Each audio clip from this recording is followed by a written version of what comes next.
As always, pause the video, give these two questions a go first. So this question here and this question here. I'll then do a solution for you. Okay, so explain how a node containing B is added to this linked list sequentially. Well, in order for us to be able to add something, we first of all need to see if we've got any available space. So step one, check if free node is available. So we can perform a check. In this case, yes, there is. Step two, it's going to be, we need to find the correct place we're going to insert into, or we could say insert B into, or assign B. Let's do it this way, assign B to next free space node based on free pointer. So the free pointer is pointing to here, so this is going to be our next free space. So this is the same as if we were doing it in a table form. And we're going to have 1, 2, 3, 4, and we said that we had A in here, C in here, and D in here. Our next available free space is here, where I'm going to put in B. That's the next available free space. Now, in this diagram, the table is, these are the different rows. Yes, I know I forgot about E, but never mind. And then this comes directly underneath here. So they are, you could argue that they are all part of the same array, the same table, but in diagram form, this is what it looks like. Anything which has got data in it is connected at the top. In our linked list, this is our free list. So we're assigning B the next available free space. 3. We need to search for our insertion points. So search for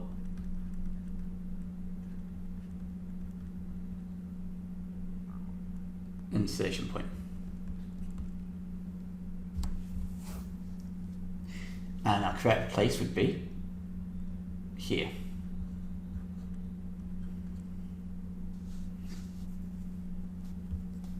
Four, update free pointer. So we want the free pointer now to be pointing to this free space because this node has been taken. So I'm just going to cross this node out now because we put it here.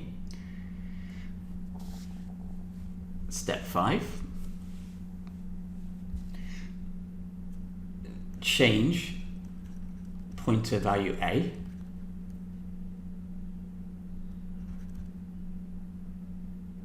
or should we say of node value A to point to node value B. So this is what's going to happen. This is now going to point to here. A points to B. 6. Change B node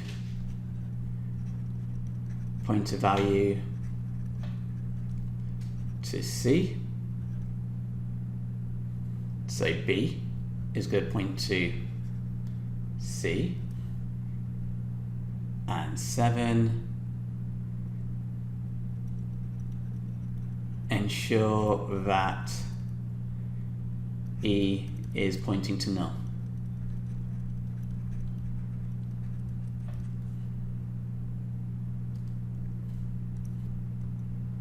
Oops. So in reality, what we will have done is we will have put in B here, like we've done. This is B. There wouldn't actually be a connection. We have to make that connection, so we can actually just leave E alone. We're then saying A point to B, B point to C. Point 7, therefore we actually don't really need, so I'm going to take that out.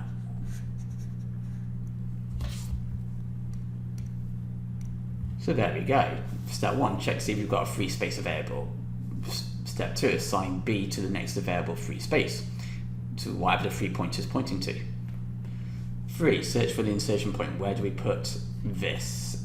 Well, we put it in the next available position, which is after E.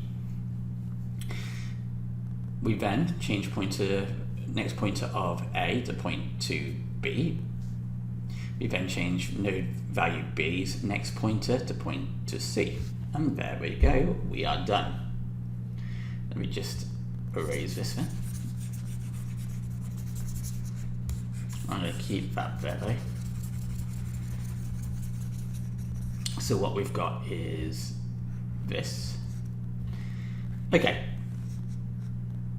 Describe how a linked list may be implemented using variables and arrays. Well, we use our variables for start pointer,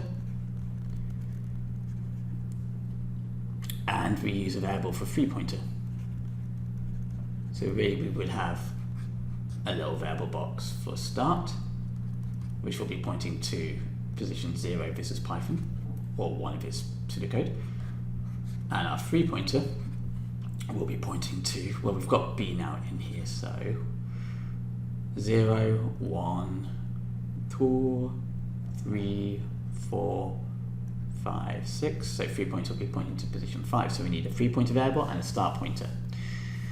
Now, how do we construct this linked list? Well, when I say table like this, really this is an array. And it's actually going to be a 2D array. We would have one column which would be for the next pointer and one column for the data value. So in answer to this question, you would have a 2D array,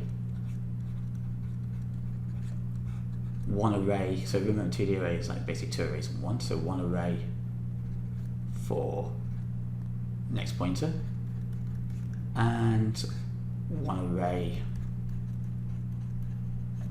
for data value. That's one way of doing it. Another way we can do this though is doing it as a record. So if we remember, this is like what a record looks like. In this case, we've got type student. So if I was going to draw this out, and we're going to have, let's say, 100 students in an array. We'd have 0 to 99, and then we would have our different columns. We would have a student ID, so SID for student ID, email, club 1, club 2, club 3, and we'll have the information inside each one of these for each student 100 times if you've got 100 students. I did not mean to zoom in so much there. But this isn't students. The only data we need for this is, we'll call this letter and next pointer. So we'd have like type, we'll call it letter, and our variables would, or let's call it letter record, and we're going to have declare. I'm going to just do depth for declare letter, which will be a character, and declare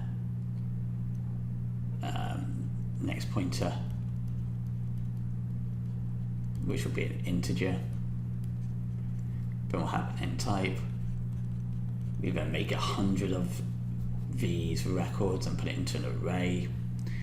So that is another way we could do this. We can do it an array of type record, one with which will have the data. So in this case, the data is letter, and also we've got the next pointer. So we've got a field which will store the next pointer value. We've got a field which stores the data. The 2D array is probably the easiest one to get your head around, unless you've done some practice with records on one of my other videos. Okay, let's move down. So we've got these 3 questions here. I'd like you to pause the video and give them a go yourself first. Okay, so a program contains a 1D array data item. Fine, 100 items. Fine. State one additional piece of information required before the array can be declared. Well, when we declare an array, we have the array name. So we've got data item. So we've got that. So we've got name. We know that it's type array. We know that the range is going to be 100. So we've got a range. But what else do we need when we're declaring an array? Yes, I know, and then to put the word array here, blah, blah, blah, blah, blah. But what do we need at the end? Well, we need a type. So this is missing the data type. So you would say, in our answer for this, what is missing is simply data type. Nice and simple. Okay. The programmer decides to implement a queue, ADT, in order to store characters received from the keyboard. The queue will need to store at least 10 characters and will be implemented using an array. So we're going to have an array, it's going to be a queue, easy peasy lemon squeezy. So describe 2 operations that are typically required when we're having a queue. Well, we've got add item, or in geeky terms, on queue, and we've got remove item, dequeue. It's also saying to state the check that must be carried out. Well, when we're adding an item, we want to check to see if queue is not full. And how would we be able to do that? Well, by checking to see 3 pointer value and to see if it is null or -1 or 0 if it's pseudocode. For removing an item, well, what do we need to do for dequeue again? We need to check to see whether queue is empty or not. By checking to see if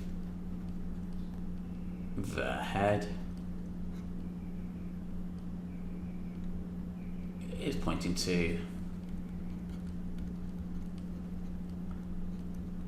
-1.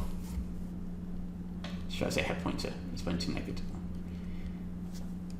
So there are checks. So for example, if we've got a queue like this, I've got data in here, data in here, data in here, and data in there. Our 3 pointer's got nowhere to go. This will be -1. So before we add something to the queue and go through the steps of adding, there's no point because there's no room in the in. So we need to first of all check the 3 pointer. If there's no room at the in, let's point to -1. Well, no, we're going to say there's no room. Sorry, no can do. Same as if it's empty. What's the point of running all this code if our queue is currently empty? So we need to check to see if the head pointer is pointing to -1. Because if it's pointing to -1, it's pointing to nothing because there's nothing to point to because it's completely empty. So there's no point saying, okay, let's run some code to remove an item. Okay, let's find the item in the queue and let's remove it. There's no point doing any of that because there's nothing there in the first place. Now my example is really bad because to remove an item in a queue, yes, I know you remove, in essence, the first one in, so I get that, but my point being is, either way, there's no point doing any of that code if the queue is empty. So there are two checks. These are two operations, add or enqueue and dequeue remove. And that'll be the same for a stack. So if the question was for a stack instead, what key operations? It'll be push and pop, and you need to check to see if the stack is full or if the stack is empty. It's the same. Here comes the big one. And what we're going to do is it says describe the declaration and initialization of variables and the data structures used to implement the queue, to set up the queue. So we need to declare an array of size, so it wants at least 10 characters. So greater than or equal to 10. 2. Data type for array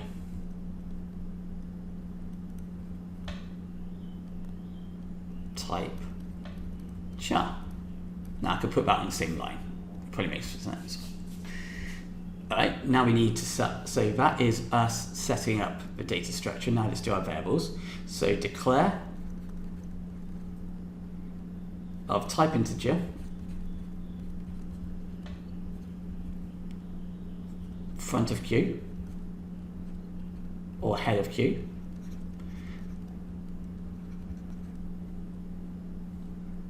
and assign null slash -1. Declare, so we set up our front of queue pointer. We now need a tail.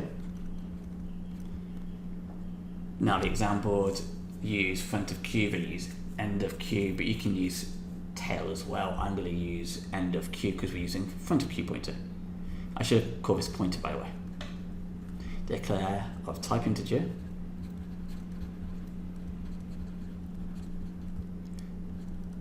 end of queue pointer and assign null -1. So that's also going to be -1 because empty, we're setting it up to begin with. It doesn't need to be anything in there.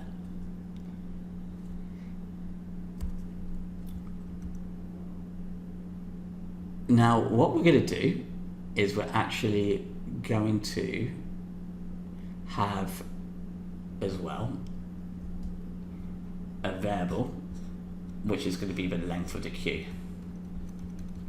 So declare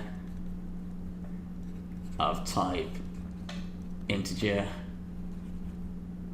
and it's a variable for size of queue, which counts items in array.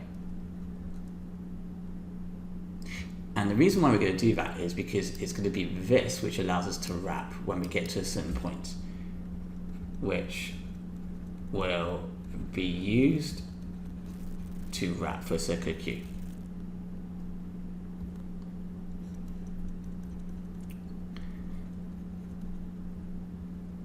So when we get to a certain size and we then remove an item, as in we pop, so when we get to the length and then we pop, we then want to make it circular by wrapping back to position 0 again.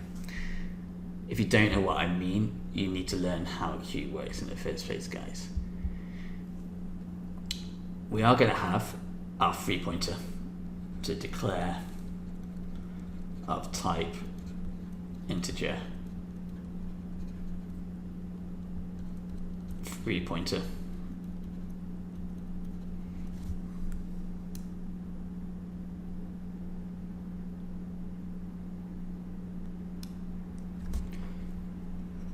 to point to next available space, assign to, or should I say assign value to position 0 or 1 if pseudocode.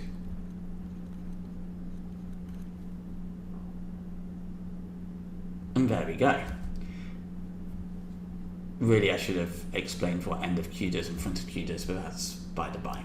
So what we've done is we set up the variables needed. Let's look at the question.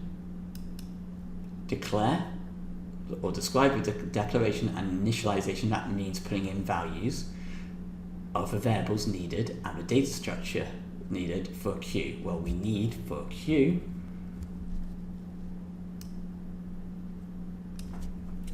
the array, which is going to be size 10 or greater. I'm going to just call this array queue. We need our variables here, our tail, a length, and also to have our free pointer. Assign them all a value, so the length would be every time we update, we increment length by 1. If we take away something, we dequeue, we take away 1 from length as well. So to start off with, this is going to be set to 0 as our length, and free pointer is going to be pointing to 0 as well, because it's going to be pointing to the first available space. Two different things here. Length is counting how many things in. Free pointer is the next available free space. We'll mention that we could use length for a wrap, so that when length gets to the maximum size, let's say it's 10. So yeah, we've got 10 items in, and then we are to, well, what we can do there is, working with the free pointer, when it gets to 10,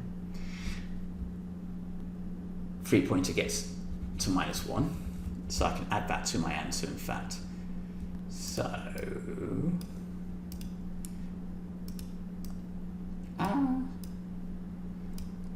let me just put that back.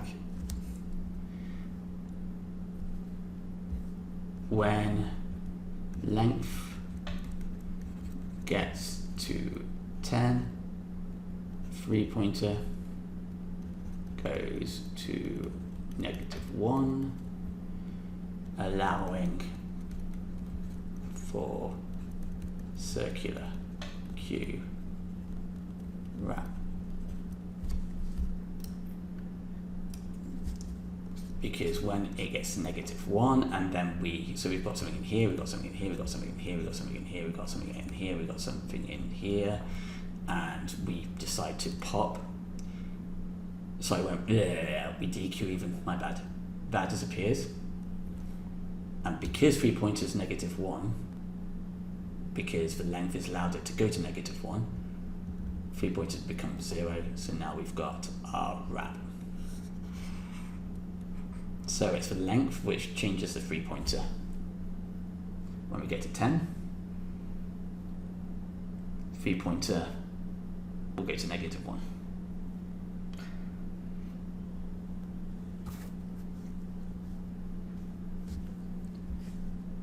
Okay, so let's give you... Okay, so just for clarity's sake, step 1, we set up the array. The array is going to be 10 or greater than 10. I feel that it should be just 10 because it's going to be a fixed value. Data type for the array is going to be char, because we're storing a letter from a keyboard. We then set up our pointers, so front of queue, end of queue, which are going to be integers, sets, and assigned a value. So in terms of marks, we're going to get 1 mark for this, 1 mark for this, 1 mark for saying it's an integer and front of queue, and 1 mark for assigning it null. 1 mark for integer end of queue or tail, 1 mark for null. 1, 2, 3, 4, 5, 6 in itself, 6 marks so far. 1 mark for size of queue, and to say it's going to be a wrap.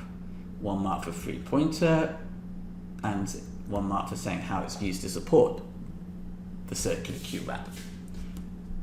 So overall, we've looked at a range of different questions to do with queues and linked lists. Now stacks are going to be very similar to the queue.